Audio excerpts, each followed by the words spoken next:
Hi, it's Leslie, and we're talking about Married at First Sight, and I'm talking about Camille and Thomas. And I have not talked about them much because, to be honest, I don't know what the frick to say about these two. They're basically boring.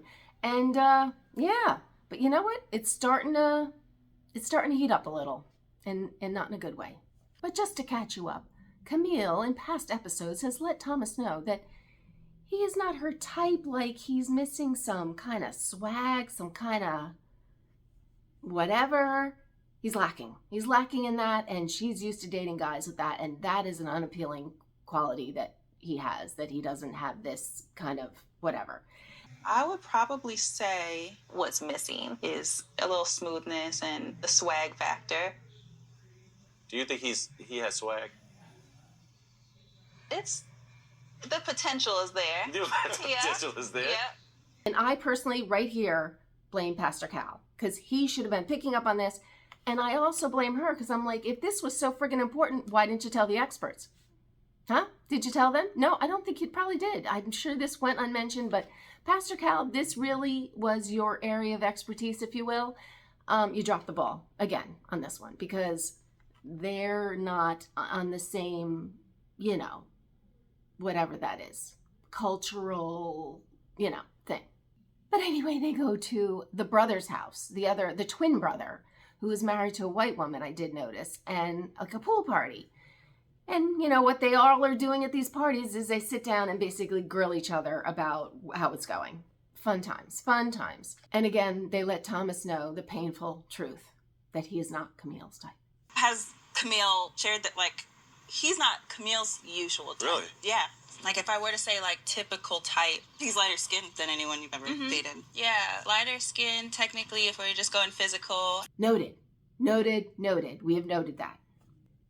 And I tell you, it's like nice people have nice friends. That's how it works out, it seems like. And, Thomas's brother is like, oh, you're wonderful. You're going to bring out a lot of great things in him, and you're genuine, all these positive things, I would say you're the first person that would say I didn't feel like wanted something from him for the relationship, and or didn't want to make him someone he isn't, so I could tell that from the beginning, from jump. Basically, you're their favorite. They've already said that. Yeah. That's just wonderful. She's wonderful.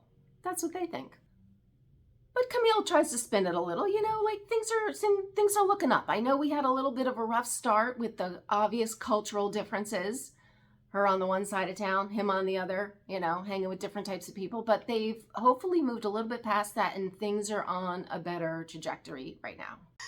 Literally just this week, what I've been feeling is just kind of turning a corner and just having more conversations to just figure out who each other is. And for me, at least, just laying out on the table some of the things that I struggled with early on, it made me feel better and made me feel like I can open up. And I am someone that as the emotional connection grows, that's where the physical blossoms for me too. So I really feel just the last few days even, it's been a lot different than how things first started. I don't know, they try to get off it, and it still keeps boomeranging back to the cultural differences conversation, which is sadly, it is what it is. It's missed on me. I don't really get it all. Why can't you just look at the person and go, do you like whatever, and just move on from there? But whatever. Anyway, Thomas's brother tries to, put a positive spin on it, how, they're going to be great together and everything. At least he gave it a college try. I truly feel like you're going to challenge him a bit in life and in the relationship, and that's good for him, because if no one pushes him, I feel like my brother will be stagnant. Oof. That didn't really sound like something, and it didn't look like something she wanted to hear either. It just makes him sound like he needs to be nudged along, and he's kind of a deadbeat, and but he doesn't seem that way. He needs someone to push him because he's unmotivated. Oh, gosh, the family can do the worst damage to these people. Maybe less is more sometimes. Less is more people.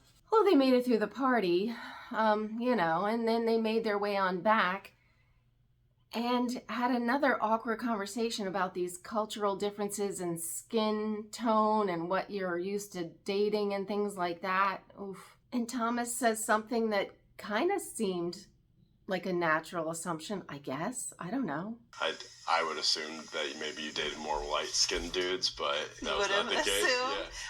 I guess that's a weird assumption. Why I'd assume that, I don't know. Why? I don't know. Maybe because you are. I don't know. Huh? He's surprised I don't date light-skinned men, or that's not my type because I'm light-skinned. I don't know what's going through my mind. I really don't. And he means no harm by it. So I think that I really am going to be kind of a new experience for him. All right, I guess, but however that went down, it seems like that was an insult to her, to assume she would date someone because of how she looks. I don't know. I'm getting so lost in all of this, as you can tell. But thankfully, she didn't hold it against him because she knows he has no idea and doesn't mean it as an insult. He's just saying it as he sees it. So she didn't get tripped up on that. So they continued on. They lived another day. But anyway, you know, it's abundantly clear that he is not her typical type. And I have to say to her, that is why you're on this frickin' show, Married at First Sight, because your picker is off. You have not had a successful relationship, because if you did, you would not be here. You'd already be married. So you really need to throw out all your preconceived ideas about what you should be with and your usual type, and just go with it, because you trusted these experts, even though Pastor Cal, I think you failed this one, you know. And also, if this culture thing was so freaking important, why didn't you tell Pastor Cal or the experts or something? Because it seems like it wasn't that important to mention. But anyway, I think these two are going to go into the crapper pretty quickly, but we will see. But anyway, I follow this nonsense every week, so if you want to follow along, please subscribe, hit the notification bell, and I will see you next week. Bye.